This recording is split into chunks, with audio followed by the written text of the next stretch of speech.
Hello and welcome back to another Talking Point. So thank you everyone for tuning in. For those of you who don't yet know, we are on your screens every Tuesday and Thursday to share some valuable information for property investors. Now, these bite-sized clips are going to be 10 minutes long with 5 questions each and one expert every day that we are online. And today I'm joined by Emile Grobbelaar, who is a seasoned property expert, who'll be sharing some information with us about body corporates and trustees of a sectional title. Emile, thanks so much for joining us today. Hello, Damien. It's a pleasure. Thank you. Wonderful. Now, the first question we have is for people who may not know, what exactly is a sectional title? Well, these days, 99.9% of the developments that they do are in complexes. And within that complex are 300, 500,000 units. These days, they go quite big. And every apartment or townhouse inside this complex is called a section. And that is why it is called sectional title. The ownership of it is only with relating to what that particular unit is, that section out of the whole development. That is what they own, and that is sectional title. And now, Emile, in terms of a sectional title and a body corporate, who are the people that actually form the body corporate? Who sits on that channel, or who are those people? Every owner is part of the body corporate of a complex. Amazing. And now, is it the body corporate that's in charge, or are there special people within that have more power, or is everybody of equal weighting? No, out of the body corporate, if I can just jump back a little bit, why every owner is part of the body corporate, it is required by law in the Sectional Title Act, and it is also stipulated in the sale agreement where the purchaser needs to agree to be part of the body corporate. In actual fact, they don't really have a choice. But let's say there's 300 or 500 units in a complex. Obviously, everybody can't manage the whole complex. So out of the body corporate, which are all the owners, they choose trustees. The number of trustees they can decide on is usually between 3 and 7, depending on the size of the complex as well. And those trustees are ultimately the people who manage everything that goes on within that complex. Now, Emile, what are some of the roles or responsibilities of someone who is a trustee of a sectional title or an estate? Well, they need to look after the finances, i.e., the levies that need to be paid by every owner. So they need to make sure that those accounts are going out to the people and that payments come in. A few years ago, there was also a special levy brought in with regards to maintenance. So they need to make sure that that levy is charged, and also it needs to build up. They need to have a 10-year maintenance plan, and that is money separate from the normal levy, which is only for maintenance.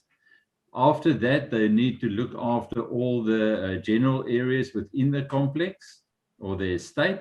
They need to make sure the grass is cut, the gardens are maintained, the pools are maintained, the buildings on the outside needs to be painted, roof repairs if it's leaking. So the management of the complex. Now, because it is such a complex or so many functions that need to be attended to, most of the times the trustees enlist the help of sectional title agents who obviously specialize in that type of business. They're not sales agents, they're not rental agents, they are sectional title management agents. And that assists the trustees to manage the complex better. Most of the time, they look after the invoicing of the levies, the payments of the levies, insurances. If there's claims, especially geysers or damage on the outside of the property, they need to deal with the insurance, and they do the maintenance, and they need to report to the trustees. Fantastic. And now I've noticed that every body corporate has a list of rules and regulations, obviously just to keep things in line and make sure that everybody does what they need to do. what happens in the event that there's a disagreement between the owners and the trustees or the body corporate or someone on the body corporate, if those rules and regulations are not being followed? Yeah, those are the conduct rules of the complex, which are also registered. And with regards to owners living within the complex, they need to adhere to it. With owners that rent it out, their tenants need to adhere to it. If there are disagreements, let me first say, if there are transgressions of the conduct rules, then fines are being issued and they must be paid. If there are tenants inside, the owner is ultimately responsible for that fine. He needs to enforce it on his tenant. But if they are owner occupied, they need to pay it. And it is purely because of the transgression they agreed to the conduct rules of the complex. The trustees enforce that together with the agents if they use agents in the complex. If there is a disagreement with regards to fines being issued, then they need to put everything in writing back to them. If a conclusion between the two parties cannot be found, then the matter can be taken to what they refer to these days CSOS, which is the Ombudsman, also a very young body that was brought into effect a few years ago. And that will be the mitigator between the two parties if a resolution cannot be found.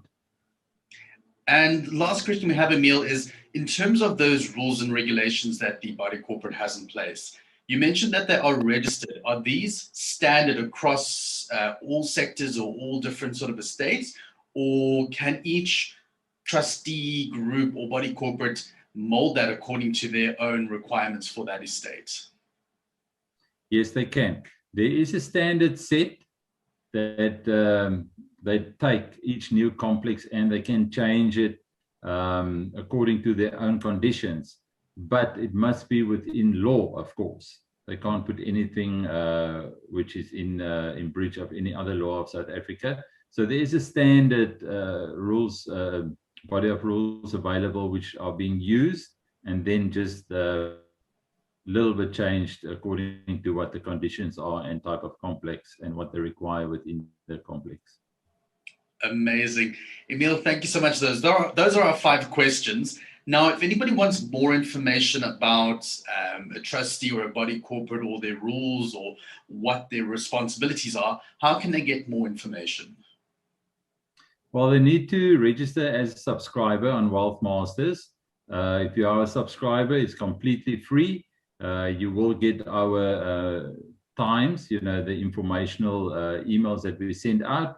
And once they are a subscriber, which is at the bottom of the page, then they will be able to get hold of us to assist them with any body corporate or sectional title information that they require.